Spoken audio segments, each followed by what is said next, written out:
Suite au blocage des manifestations et activités culturelles pendant le temps de la Covid-19, l'État guinéen a décidé de rembourser certaines activités culturelles qui avaient été suspendues à cette période. Un ouf de soulagement pour les opérateurs culturels concernés. C'est une somme qui s'élève à plus d'1,3 milliard de francs guinéens avec plusieurs bénéficiaires. La nuit de la Guinée ou du PROD, 491 millions de francs guinéens. La foire de Conakry Bénédit, 148 millions 100 000 francs guinéens. Sista Lessa World Boss Prod, Kefin Doussou Kas, 79 millions 400 000 francs guinéens. Et enfin, concert Balamoussa Bénédit, 15 millions francs guinéens, dont le montant total c'est 1 milliard 306 millions 217 500 francs guinéens. C'est un effort du ministère de la Culture à travers l'Agence guinéenne des spectacles qui a abouti.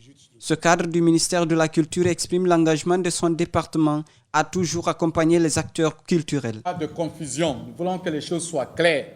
La nouvelle équipe a une vocation d'information. L'Agence guinéenne des spectacles, ce n'est pas entre deux murs où trois personnes vont essayer de tirer ou bien d'arranger des structures ou pas. Pourquoi nous avons convoqué cette conférence de presse devant le président de l'INAMGI et nous sommes prêts à aller défendre ce dossier devant n'importe quelle jurisprudence. Cet autre soulève le cas de l'évolution culturelle en Guinée. Nous voyons déjà qu'il y a un souffle dans le secteur culturel, surtout de leur côté, chose qui nous faisait beaucoup de soucis. Mais au jour d'aujourd'hui, tout ce qui se passe au niveau de l'agence, on attire notre attention. Ça, c'est un grand pas. A souligné que le passage de la Covid-19 a impacté tous les secteurs de la vie humaine. Hassan Guilavogui est un jeune sortant de l'université guinéenne. Diplômé en droit, son arrivée dans l'art plastique n'est pas un fait de hasard. C'est Dieu qui m'a conduit vers ce métier, est-ce que vous voyez? Je l'ai aimé à bas âge, j'ai boosté dedans. Comme ça, j'ai travaillé dur. Ça, c'est le feuille de rognier qui est un peu au village, qui se trouve au village, qui est comme du cocotier aussi. Donc c'est comme ça vient. C'est moi maintenant qui cherche à repasser pour avoir la couleur marron là, pour un peu jumeler la couleur que je veux, faire un peu ressortir l'image. Hassan utilise son quotidien et la réalité de l'Afrique comme sa source d'inspiration pour passer son message à travers ses œuvres d'art. J'ai de tout ce que je vois de l'Afrique, en Guinée, j'ai nos quotidiens. C'est ça que je cherche un peu à relater dans mes tableaux que je fais.